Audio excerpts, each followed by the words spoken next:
Israel's opposition leader moved closer to unseating Prime Minister Benjamin Netanyahu Wednesday and forming a new government after agreeing to terms with several parties. Reuters' Francis Maguire reports. On Wednesday, opposition leader Yair Lapid moved in on unseating his rival after he agreed terms with several parties to form a coalition. One of those is led by Defence Minister Benny Gantz, who is a centrist like Lapid. In a statement, Lapid's Yesh Atid and Gantz's Blue and White Party said they had agreed on the outlines of government. It's a blow to the Conservative Premier's chances of staying in power. Netanyahu failed to form a governing coalition after an inconclusive vote in March, leaving Lapid to try and build his own group. His main coalition partner would be the nationalist Naftali Bennett.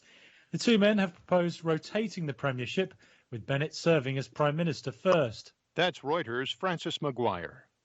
President Joe Biden is launching a vaccine sprint, urging more Americans to roll up their sleeves against COVID-19.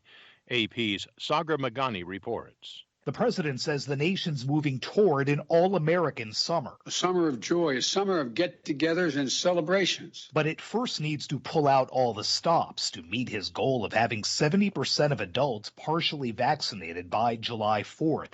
He says public and private partnerships will keep finding ways of getting more people vaccinated. With incentives and fun rewards. Ranging from free sports tickets to free drinks. Anheuser-Busch says it'll buy Americans 21 and over a round of beers if the president's goal is met. That's right. Get a shot and have a beer. 63% of adults have now received at least one vaccine dose. Sagar Magani, Washington. Australia's Victoria state on Wednesday extended a snap COVID-19 lockdown for a second week in Melbourne in a bid to contain an outbreak of a highly contagious virus strain first detected in India. Reuters' Libby Hogan has more. Victoria State Acting Premier James Merlino warned the tough measures were needed, or else cases could explode. So we have right now 60 cases and over 350 exposure sites, and a variant of the virus that is quicker and more contagious than we have ever seen before. The latest outbreak has been traced back to a traveller who returned from overseas. The person left hotel quarantine in South Australia state after testing negative, but later tested positive in Melbourne. Australia's tough approach on containing the virus, including snap lockdowns like this, border restrictions, and tough social distancing rules, have largely helped the country suppress the virus. That's Reuters' Libby Hogan. China's Huawei launched its Harmony operating system for smartphones on Wednesday, looking to recover from U.S. sanctions that have hobbled its mobile business. Huawei will start rolling out Harmony on selected smartphone models, offering users the chance to switch from the current operating system that's based on Google's Android platform. The use of Harmony OS means the company will no longer be wholly reliant on Android. U.S. sanctions banned Alphabet Incorporated's Google from providing technical support to new Huawei phone models and access to Google Mobile Services, the bundle of developer services upon which most Android apps are based. Huawei was put on a U.S. trade blacklist in May of 2019 because of national security concerns. The company has repeatedly denied it is a risk. The U.S. National Football League has pledged to halt race norming in a $1 billion settlement of brain injury claims. We get more from AP's Mike Gracia. The NFL pledged Wednesday to no longer use race norming in assessing brain injury claims from former players in the $1 billion settlement reached in 2013. The league says past scores will be reviewed for any potential race bias. The binary race norms created in the 1990s assume black patients start with worse cognitive function than whites and other non-blacks. That makes it harder for black retirees to show a deficit and qualify for compensation. The NFL had appealed some claims filed by black players if their scores were not adjusted for race. More than 2,000 NFL retirees have filed dementia claims, and fewer than 600 have received awards. More than half of all NFL retirees are black. I'm Mike Gracia.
Hi, thank you for watching. I hope the videos are useful for you. Please subscribe to my channel using the button below.